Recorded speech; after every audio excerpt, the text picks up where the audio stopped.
Napa know-how. If you know how to pick something up and put it in a bucket, you know how to save 20%. This week only, buy a Napa bucket for $2.99. Fill it to the top, and boom, you're a savings genius. So hurry in and save, because the Napa 20% off deal ends soon. Quality parts, helpful people. That's Napa know-how. Napa know-how. At participating stores, exclusions apply. Minimum 3 items. Offer available July 23rd through July 31st.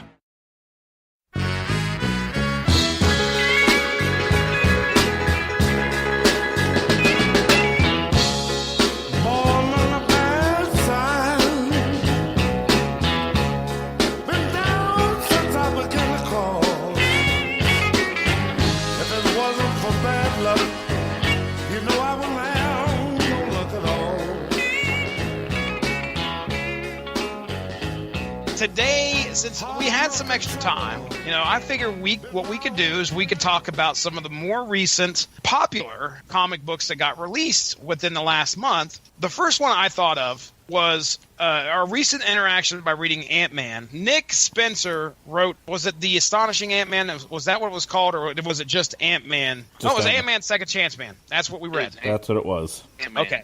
I was impressed with the writing, and then we find out that he took over the reins on Spider-Man, one of the characters that I'm currently actually on a pull list for. I haven't read anything until today, where I said, hey, let's get together. We'll read that first issue of Spider-Man written by Nick Spencer and give our thoughts. Ronnie, you said you'd already read it. Yes, sir. I read the first part. I know that the first story, I think, is written by him. I don't know if the second story is or not, because it's split up. It's a bigger issue. I think it is. Okay. Well, I only read the first story. So if you guys want to just stick with that, we can. If you guys want to kind of tell me what happens in the second part, great. Whatever. Yeah, I read the first part, and then in the second part, somebody vomits bugs, and I stopped reading. Why did you stop reading on that? We've actually just discussed this on the Metal Hammer of Doom Extra. You read all of Lobo Highway to Hell, but a little bit of bug vomiting, and you're out. Yep, done. It's bug vomiting is to me what the words penis and tits are to you, sir. I'm done. All right. Well, let's go ahead and we'll talk about it here. We've all had a chance to read Spider-Man #1, written by Nick Spencer. I'm going to bring it up here just so I can see it. So, what would you say the most synonymous name with Spider-Man in the recent history of Spider-Man would be? Dan Slott is most recently one of the more prolific writers of Spider-Man. Right. But if you were to pick one person out, are you driving at Stanley? Is that what you're going? I'm driving at Brian Michael Bendis. Oh, okay, all right. So you're obviously talking about Ultimate Spider-Man here. Ultimate Spider-Man. He wrote Spider-Man in the Avengers. He wrote dialogue for Spider-Man. If I think of someone who could get the quips and the jokes and the funny and the soul of Spider-Man, I think of there are other names, of course, that pop up, like J. Michael Straczynski, yes, and Dan Slott and a few others. But Brian Michael Bendis to me really got who Spider-Man was with the with the jokes and the pop culture references and things, just little things, little nuances that he would add that made me really enjoy it. Brian Michael Bendis, of course, if you're up on comic book news, is no longer working for Marvel. He is now working for the rival of Marvel, which is DC Comics, and he's writing one of their most popular heroes, Superman. Yeah. And I can say that as much as I love Brian Michael Bendis, after reading this, got his work cut out for him. Oh, really now? Yes. I enjoyed this quite a bit. Quite a bit, okay. Quite a bit. Well, did you recognize the art? There have been so many artists on Spider-Man that I've seen. I always think I recognize the art, but I don't really. How about, okay, I'm going to throw this name out to you. You tell me if you recognize it. Ryan Otley. I recognize the name, but if you tell me, if you ask me to tell you what he's drawn, I would probably wiki it real quick. Invincible. That's yes. So yeah, they brought Ryan Otley over to draw Spider-Man along with Nick Spencer, and that's why I liked it. Because I'm a big Invincible fan. Yes, you are. So yeah, man. Mark, you had a chance to read this before the podcast. What'd you think of it? I don't understand what we're doing with Spider-Man now, because he's at least 100 years old. I'm just very confused, because this seemed to have followed... They acknowledged stuff that happened in the 616 universe, where he was once married to Mary Jane, and he did have a graduate degree from ESU, and most recently, I believe he had his own company that I guess he had for about 5 minutes, because this is saying it's gone now. Yeah. Parker Luck. Yeah, exactly. I don't... How does the schmuck still have nothing going his way? How is this still a thing for Spider-Man? You know what we haven't done with Spider-Man? Make everything in his life suck. No, that was the premise of Spider-Man in 1960. We're still doing this? And how the fuck old is Aunt May? Aunt May is a watcher. That woman is so old and so ancient, Thanos is going to give up the Infinity Gauntlet to absorb her body. Swerve, bro. Aunt May's death. Swerve, bro. I don't understand what your problem is with this, though. My problem is that between the look of the comic and the way the plot was handled, this felt like a Disney XD cartoon. Okay. Oh, get over it. Oh, get over it. No, I will not. This sounds like this is like if you were trying to introduce someone to Spider-Man for the first time who didn't know about the 50 years prior of Spider-Man comics. Hey, Mark, what was the number on the book? I don't know. Marvel puts out number ones every month. I can't argue that. I win. Thank you very much. No, you don't win. No, you don't. Source material out. Mike. I don't understand why you have such a problem with this. Because, his doctorate and everything was not legit. Even his company wasn't really legit. Because it wasn't him. I thought all the stuff went away when Marvel made a pizza out of the 616 and the 813 and the 911 and. I wonder if there is a Marvel 911 universe. I've got to look that up right now. Yes, they're all rescue workers. The Hulk is a sexy fireman. It's just him with no shirt on with suspenders holding a fire axe. Anywho.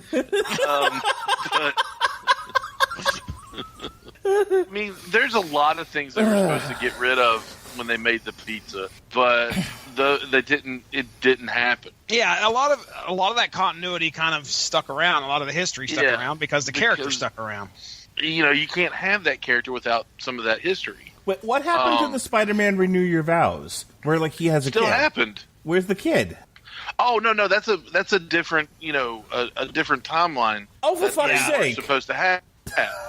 So because of the pizza. Okay, so Renew Your Vows is no longer a thing? Renew Your Vows was... It's a book. It was like a what-if story. You know what I liked about Renew Your Vows? Tell me. This was the 5 issues Secret Wars limited series. Yeah. Mm-hmm. And it was Peter Parker as he should be in 2018. A middle-aged old fuck with a teenage daughter, and he's trying to keep her, safe, and he's been married to Mary Jane for a long time, and they're in that, midlife marriage thing where they don't want to leave each other, but they hate each other, and because that's how middle age goes. It's just like, you know what, we're together this long, we might as well keep going. And we have this kid, and oh look, there's the Rhino. We've got to deal with, so we've got to pay bills, we've got to take care of our daughter, and occasionally a rogue shows up to fuck up Spider-Man's life. That's exactly what Renew Your Vows was, and I loved it. And now we're back to, I'm Peter Parker. I may actually be 45 years old, but I have the problems of a teenager. Nothing goes right for me. Like, ugh. Have you ever taken a look at your track record with the books you pick out on this show and apply it to the opinion you have on good books? Well, now, you want me to? I can pull out the calendar and tell you how many books we've done that I picked out that were good. Gosh, I would rather nail my sack. Sitting there with a hammer and a nail. He said, "Don't do it. I'll do it. I swear. I swear." It would be less painful. Not the schedule. Not now. So, okay. Yeah.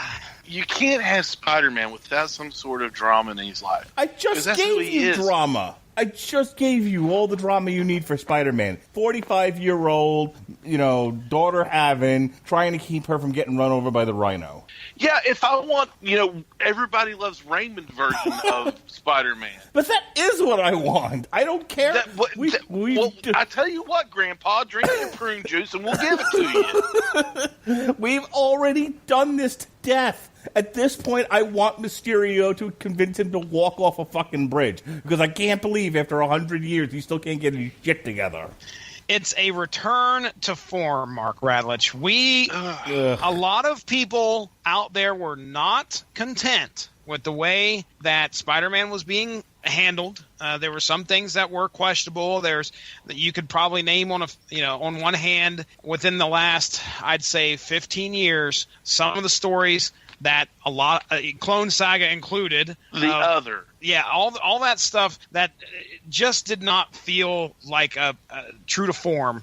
And I feel like what Nick Spencer is trying to get across here is that, especially with the end of that first part, where he makes that confession and that he needs somebody. You see him sitting there going on for like 2 pages about how he needs somebody in this. And I'm wondering the whole time I'm sitting there going, is it going to be MJ? Is it going to be MJ? Because that's who I wanted him making that speech to. Yeah. And we were pleasantly surprised to find out that it was not a Swerve Bro. It was MJ all along that he was talking to. And she was just like, she looked right at him and said, we belong together. Hello. Yeah, pretty much. We've already done this. They were married. It was a very nice cover. And then somebody came along and decided that needed to be changed. One More Day is a 4-part 2007 comic book crossover storyline connecting the 3 main Spider-Man series concurrently published. Okay, blah, blah, blah, blah, blah. After his Aunt May has been shot, Spider-Man seeks help to save her life. He encounters the demon Mephisto, who offers to save her life if Spider-Man gives him his marriage.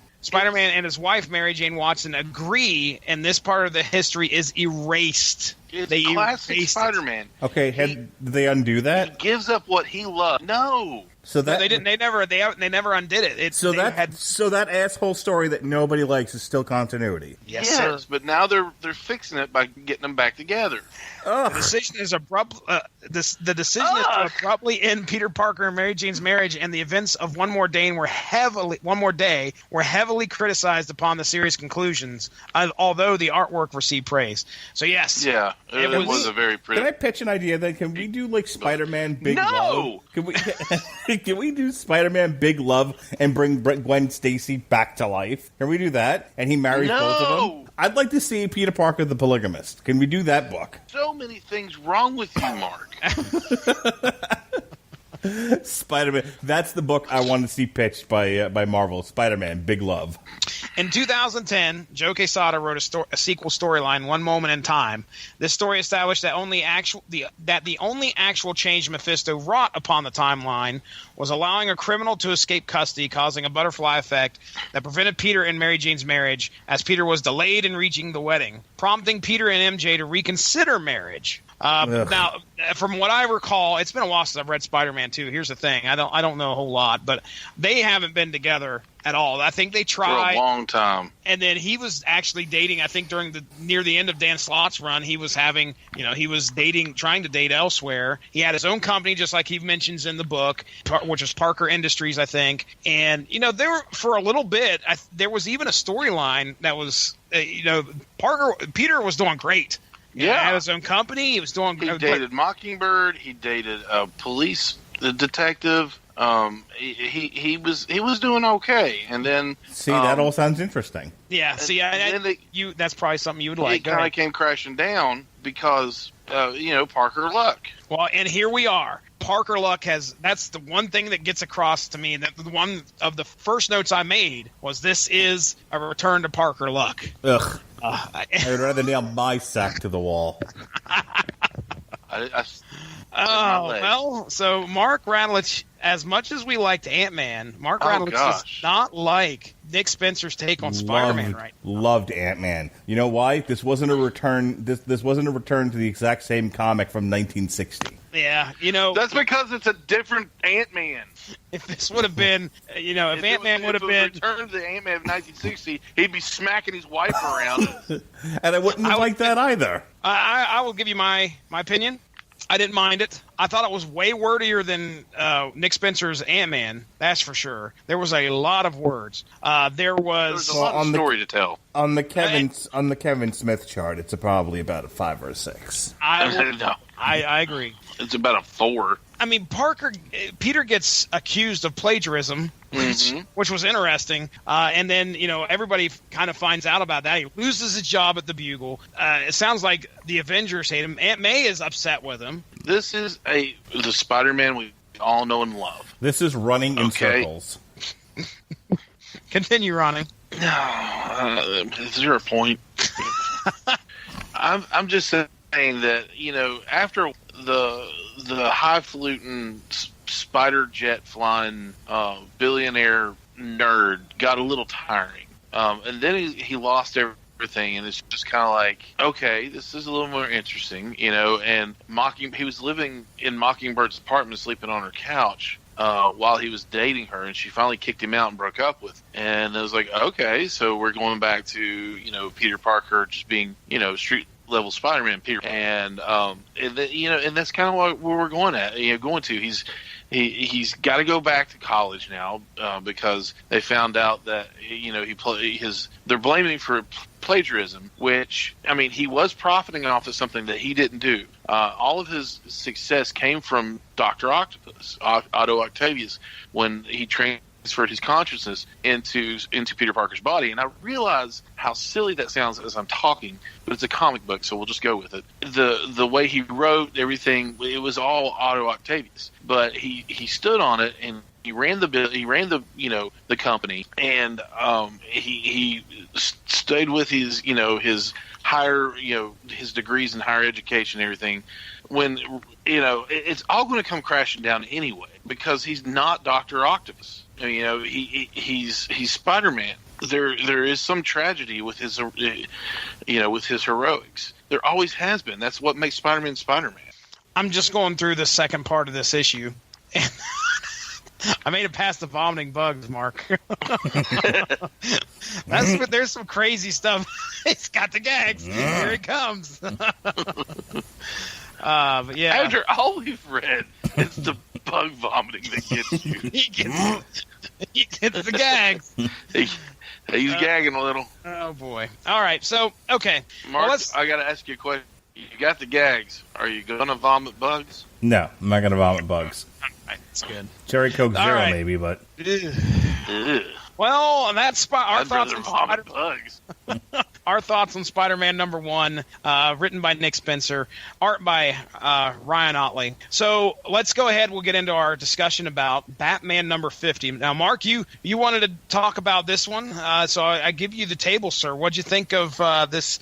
Now, I'm going to bring up the issue because I need to know who the creative team is. I know #1, our writer is Tom King. He's going to be at Raleigh SuperCon. What? As for art, the art is all over the board because every single, I think there's like every single page is drawn by somebody different. There's two page splashes, I believe. This is a book that I kind of want to own. So, Mark, I just wanted to get the creative team out of the way. This is the marriage between Catwoman and Batman. Go, Mark Radlich. I've enjoyed... Are you all right? They got to get married. Haven't we done this song and dance before? Well, no, we haven't. I realize that. Yeah, I was going to say he's never been married, but all right, sure. Well, since you brought it up, I was really excited for Batman and Catwoman to marry, and then they were like, oh, look, it's the status quo. Peter Parker always has to have bad luck, and Batman always has to be single. Terrific. Why do I even read comics? Man, this was... This was gay. G-A-E, gay. All right, that's what this was. So you're mad, you're upset about the ending. Okay, so they wrote each other a letter, and you know what, men are just suckers because bitches be whores. Okay, that is what I got out of this book. Okay, Common theme. Batman writes a letter. I'm gonna try to love you and get to know you, and she writes a letter. Well, you're kind of an asshole, and in order to be a superhero, you have to be a lonely asshole fuck. So good luck, and she leaves him at the aisle. That's the sum total of that book. And it's like, and I was reading it, and I wanted to throw the iPad when I was done. I was like, you've known this man for as long as Peter Parker's been alive. Okay, you've known Batman for 1,000 years. You know what he's like. This should not have. They wrote this as if she has this come to Jesus moment where she's like, oh my God, if I do this, I'll ruin Batman. You would have known that well before almost getting married, you twat. It's just so annoying. Why, like... Letters can be addressed to Mark Radlich.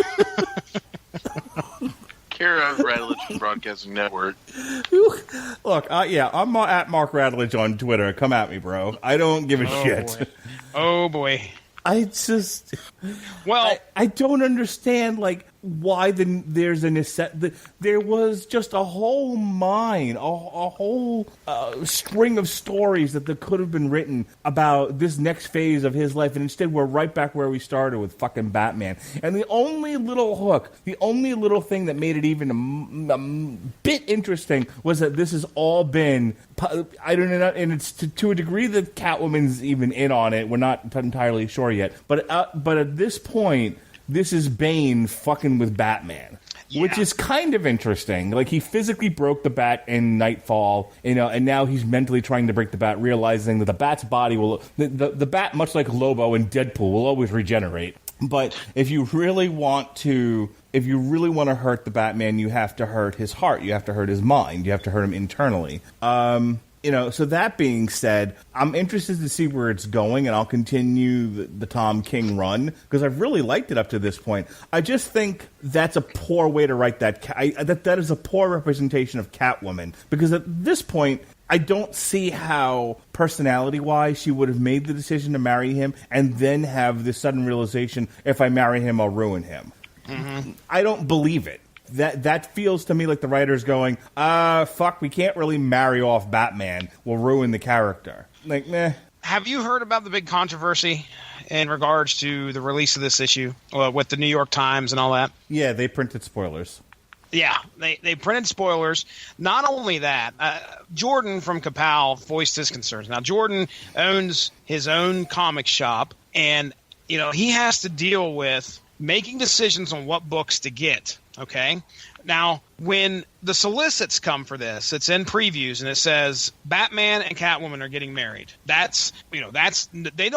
Nobody tells the distributors, or the distributors don't tell the comic book shops, hey, this is how this story is going to end. That doesn't come across. No. What they say is exactly what you see in the previews mag. They're going to get married. It's issue 50. Oh my goodness, the wedding of Catwoman and Batman. So comic book shop owners make a decision to order more of a book based on how popular they think it's going to be. This was a popular issue, so much so that Mark Radlich wanted to really read this. You said that. Justin Thomas, yesterday, sitting on the couch, said, man, I really want to read that issue. People were wanting to get a hold of this. And then the New York Times, somebody leaks that shit to the New York Times, and two days before, like 2 or 4 days before it gets released, the New York Times comes out and says, oh yeah, by the way, it's not happening. I gotta read this to you. I gotta read this. This is a comment on Goodreads. 1 star. This issue should be renamed Batman How Not to Write an Arc 101. Contrary to most people, I'm not disappointed that the wedding didn't happen. DC stands for Divine Cowards, after all. It's no surprise they refuse to change their main title's dynamic. The recipes worked for ages. Do not try and shake things up, God forbid. Even though I had a tiny bit of hope, it's them going for it that would have been surprising. Therefore, the wedding not happening left me indifferent. Yeah, pretty much. Well, the other thing is that Tom King has come out and said, look, you guys stick with me here. There's a bigger plan. There's more that I have in store. Do not get discouraged by what has occurred here, because he is planning on writing. This is all a big thing into his plan. I think. I wish I could remember how many issues he said he had written, but I'm thinking of what One. No, Okay, somebody I think it named was like 50. somebody on Goodreads named Tony Stark. His only comment, 1 star. Well, this can fuck right off. All right. Ronnie, I'm going to give my opinion, and then I'm going to turn you loose, okay? Okay. All right. So here's my thought on this book. I did enjoy reading it. First off, it was an oversized issue, but it had it had a great concept going when it comes to the art. Where they did the 2-page splash and a new artist drawing Batman and Catwoman, just about each, there had to have been at least 10 different takes. The cover of this with them, with her in the wedding dress and them wearing the mask and everything, I want a poster of that, and I want to hang it at my house. I want it framed. It's beautiful. It is beautiful. And let me say this. It's not that I hated the issue. I mean, it's not like Nick Spencer's Spider-Man or anything, which was hot garbage on a stick. It might as well. Again, it was an introduction to a Disney XD cartoon. This I thought was at least well written. This seems to have been written by an adult. It's just an adult with no backbone. We know who Tom King is. Tom King wrote Vision, the story that we really enjoyed. We've talked about Batman and fucking Elmer Fudd, for shit's sake. That somehow written by Tom King. Yeah. Written by Tom King. I mean, come on. I'll tell you what first drew me to the art when I was scrolling down and I saw I knew it was Frank Miller Batman. And I was like, whoa, wait a second. He was like the second splash page on here. And I was like, well, okay, this is going to be neat if they keep this up. And that's one of the things I really enjoyed about the issue was going down, reading through it, and it was not cumbersome. It was I made it through the issue a lot quicker than I did the first half of Spider-Man. I enjoyed reading it, and as I went through looking at the art, this is, like I said, a book that I actually would love to get my hands on and own a copy of, just to have the art and it's like, man, take a look at this. Take a look at this. You don't see this often in comics, and this was a big event. This was something that was, a lot of people were anticipating. I'm certain that this was probably promoted at least 2 months prior to it happening. So people knew what was going to happen. But again, the art was great. Being able to see those two characters conceptualized in the pages by many different artists, especially Jim Lee at the end. I think it was Jim Lee I knew Jim Lee had to be in this piece. And I'm pretty certain his was the final, one of the final ones that was put in here. Maybe not. There's Greg Capullo, Lee Weeks. So yeah, I guess I was incorrect. But either way, I knew Jim Lee was going to be in here. I liked it. I liked the ending. I think it was a great twist, kind of an ending, even though we didn't see the marriage go through. What a twist! What a twist! It was Holly Robinson. Holly Robinson, a girl that goes by the name of Holly Golightly, apparently, and she was once known as Catwoman as well. So that was the blonde lady that put the bug in her ear. It's all about her putting the bug in her ear and making her not go through with it. So what do you think's going to happen after this, Mark? Do you think the Bat's just going to go? Is he going to be pissed and he's going to start taking it out on criminals? Or, I mean, that's I think what we're driving at here. He just got stood up at a wedding by somebody that he has loved for a very long time. You cannot tell me that isn't a great impetus for some stories to come out here. I'm willing to continue reading it to see where this is going. And maybe it'll all turn out okay. I just feel like... I know that this is a common problem with like wrestling fans where there's a result that happens in a match and they go, oh, fuck this company, we hate you, Vince McMahon, blah, blah, yakety schmackety. And it's like, okay, but if you'd be patient, you'd see it's all going to turn out okay. It's like the old bark like a dog, Trish. And it was, and people were like, what the fuck? It's like, well, take it easy. It's all gonna turn around. Here's the problem, though. There's a lot more bad than there is good, and there's a lot more situations like this. Ronnie, off the top of your head, if I asked you to, I bet you can name 10 things you were disappointed by, that were setups to something else in a DC comic. Not to mention the amount of times they blew the universe up. So, and syphilis came and infected everybody. So, the great tormentor of the DC universe. You know what I mean? I'm just saying that this may all end with them getting married at some point, but for right now, I'm bummed it didn't happen. I'm curious to see where this is going, though. Here's the thing: her reasoning, as written by Tom King, didn't add up to me. I think that's the point, more than anything else, is that I don't buy what he's selling. And had it been written better, had it been written differently, and we got the same result, I would have been able to accept it. Because again, I am willing to see where they're going with this, and and where they've gone with other stories, that turned out okay. The problem is, I just don't buy her reasoning. It's like, in order for you to be the great man that you are, you have to continue to be miserable. I don't think she'd come to that conclusion, and if she did, I don't think she would have agreed to marry him in the first place. So I think it was a swerve, bro. And if another thing to bounce off kind of what you were saying, if they promote like 25 issues later, you're not going to buy into it the second time it goes around. This isn't going to happen again. I don't think that this is happening again, and if it does, it's for a very long time. But no, I don't think they're going to get married, and I think Tom King will be done writing the book before that is even thought of for these two characters to become married again. So, all right, Ronnie Adams, please give us your thoughts on the book. We've gone on long enough. You all are going to call bullcrap on me. Okay. But I saw it coming. I really didn't know. I didn't read any spoilers. Oh, I knew there had been spoilers released, but I didn't read them. Okay.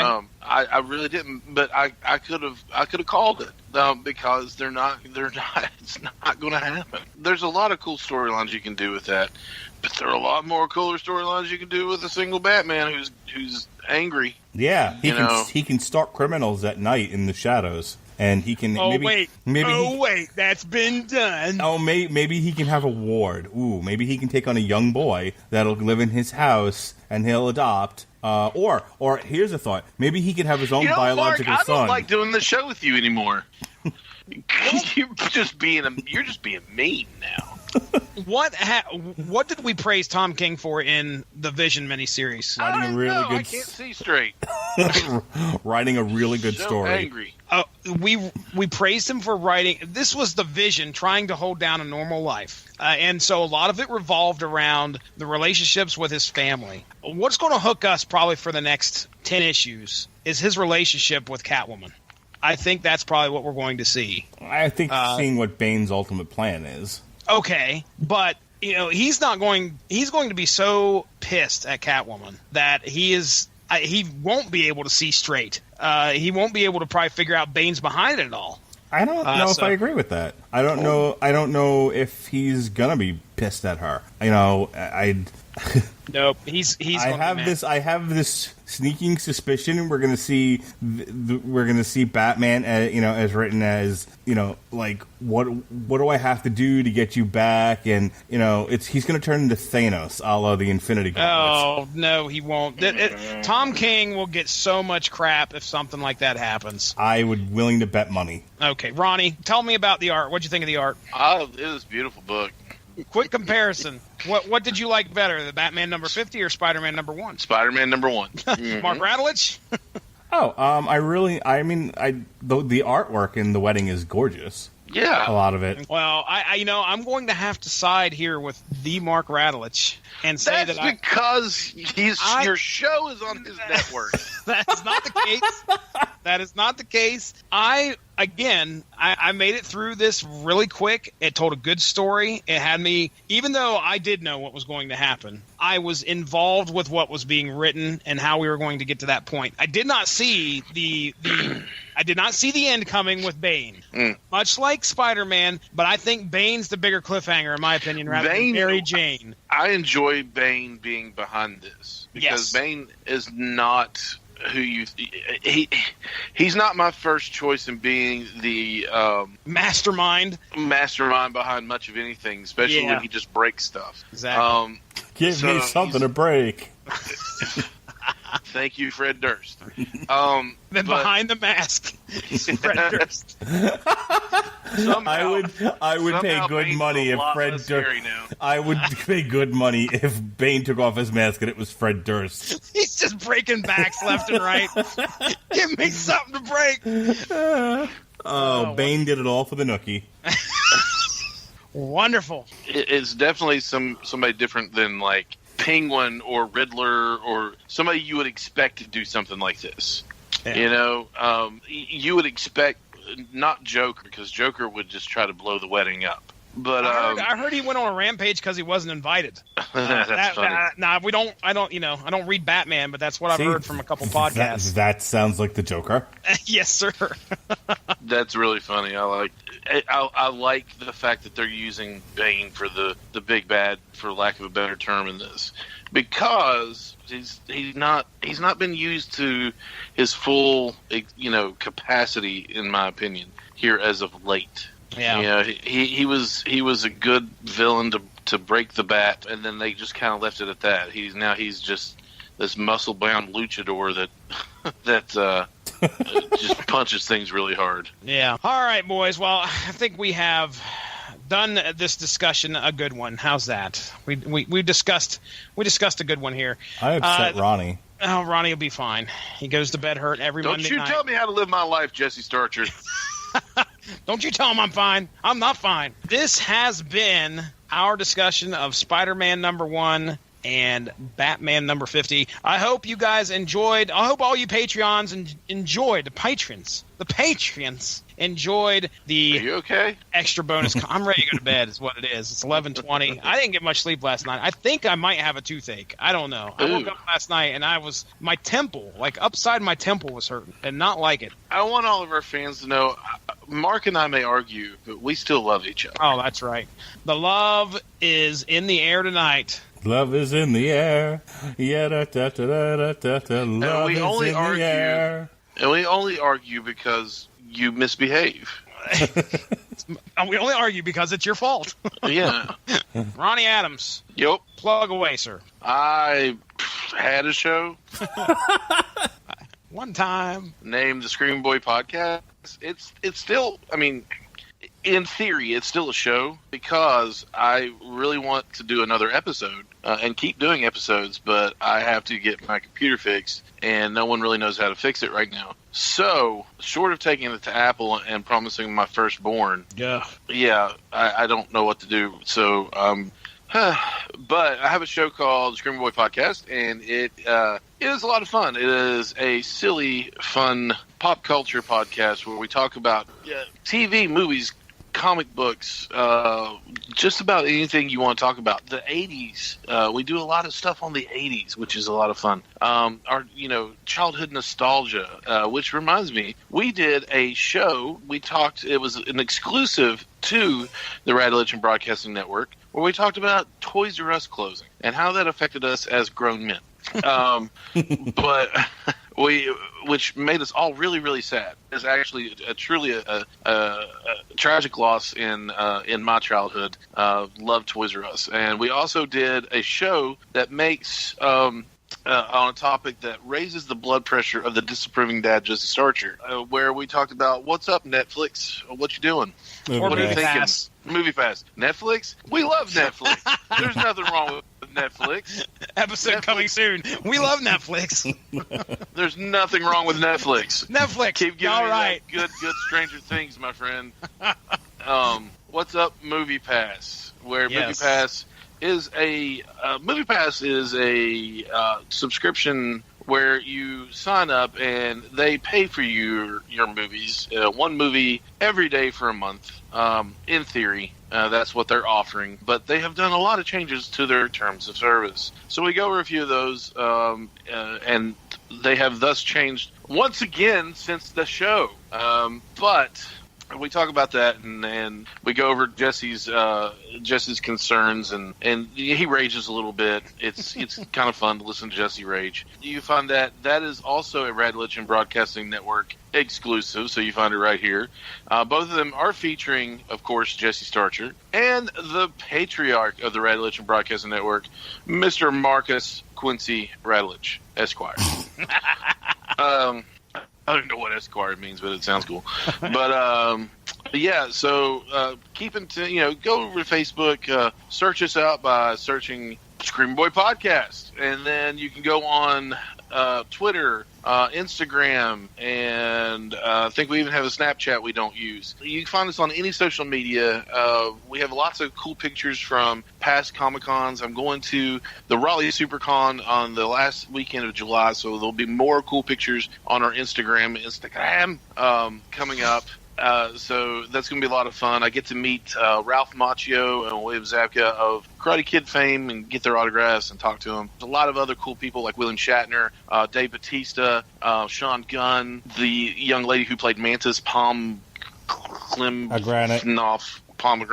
Palm A Granite.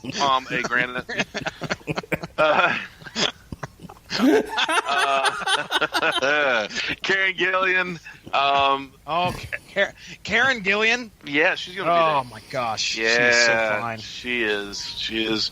And she's Scottish as well. Oh, I know. The Watchmen. Me, I know, buddy. The Watchmen. So, V for Vendetta. She is not in either one of those. But Appearing at the con is The Watchmen. V for Vendetta. If I walk in, there's big posters for those. I'm taking them, and I will immediately pay for Mark's plane ticket to come up. I'll pay for his hotel, his plane ticket, everything, just to have him there, so I can take a picture of him with 2 thumbs up and tag Jesse on Facebook. So give us a like, subscribe, check us out here on the network. We're on iTunes, Stitcher, TuneIn, and iHeart. We're out there. Go find us. All right, very good. Now, Mark Radulich, the Patriarch. So, when this airs on the Radulich Broadcasting Network, you'll hear it. You act like he doesn't have anything to plug. It's a ruse. It's all a ruse. This week on the Radulich Broadcasting Network, we'll have podcasts. One of which... I did say keep them general, didn't I? We do stuff. General So's podcast. Back to you, Jesse. We'll be reviewing Mission Impossible Fallout. Myself and Jesse Starcher will review D. Snyder for the Love of Metal. And we had to reschedule another podcast. Myself and Sean Comer will finally get around to doing a TV party tonight for Glow Season 2. Very good. All right, ladies and gentlemen, go give the Radulich in Broadcasting Network Facebook page a like to stay up on top of all the great podcasts that we have to offer. We have something out there that most likely you are interested in, whether it be movies, music. We've got comics. We've got, I'm thinking of it all here. We talk MMA. We talk wrestling sometimes. It's all out there. So, all right, Ronnie Adams over there for the Scroon Boy podcast. Tell everybody That's goodbye. me. That's right. Tell them bye. Bye. There you go. Mark Radulich, tell everybody bye. Later. All right. I'm Jesse Starcher. Ladies and gentlemen, have a good one. And tweet the show if you don't want to hear Snagglefoot.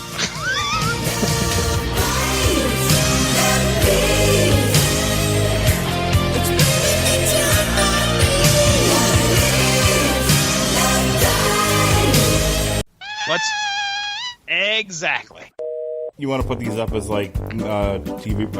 What the fuck's the name of this show? Alan Moore extras. The Watchmen. V for Vendetta. League of Extraordinary Gentlemen. Some extra content. This is for the Patreon subscribers. Patreon. Patronus. Like I said, synonymous with the name, with Spider-Man, writing Spider-Man. Who would that be? Alan Moore. Jeez. No. The Nick Spencer. Hey, Nick Spencer. Nick Spencer. Is that how you pronounce it in Appalachia? It's Appalachia, you uncultured swine. Oh, man. She's actually looking kind of fine now, isn't she? If you're into Guelph, sure. Yeah, isn't that One Day More or One More Day or Les Miserables or something like that? The Ant-Man trade paperback smacked my bitch up. Just all right, it's the wedding between Catman and Batwoman. Oh shit, things have changed now. If they promote it again, fool me once, shame on me. Fool me twice, though, okay. Shame on you again. Got that backwards. Either way, I'm not. Yep. There are a lot of cool storylines that you can do with a married Catman and Catman. Catman. You got me doing it now. Meow. Jeez. That's disturbing. Gonna punch you in the nuts. What started as my first coffee shop turned into 10. So I switched to the Spark Cash Card from Capital One. I earn unlimited 2% cash back on every business purchase. Like this. That's thousands of dollars going back into my business. What's in your wallet? Capital One Bank USA N.A.